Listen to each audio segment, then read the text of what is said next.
had a normal pregnancy.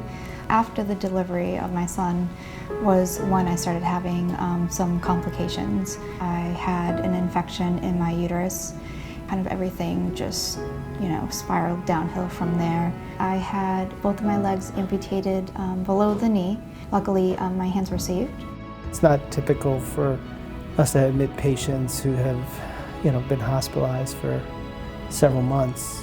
We needed to be able to figure out how we were going to get you to the point where you could manage more independently at home as quickly as possible. I have 2 children at home, and so it was really important for me to get back to my daily life at home.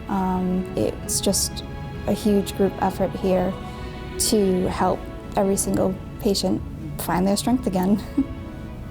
She never ever said no, but she would always try whatever I suggested. I think that's extremely important, being able to persevere through the challenging days, because it's not necessarily linear, that it's up and down.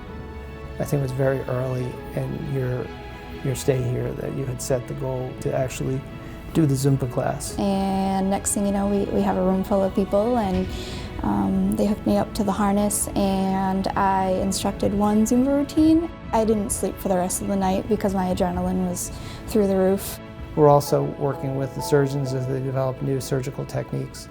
If the surgeons and the surgical teams approach amputation as really functional restoration, that's a sort of a mind shift that needs to happen institutionally, but also in the medical community. One of my goals too was I needed to walk before my son learned how to walk, and I did, and thank God, because he is fast. So much of Christine's success was because of her drive. She just wasn't gonna give up, ever, and she didn't, and she hasn't, she won't. It does get better, and you have to find your purpose, and for myself, that was definitely to get home to my children. Obviously, the amputation shapes them, but does not define them.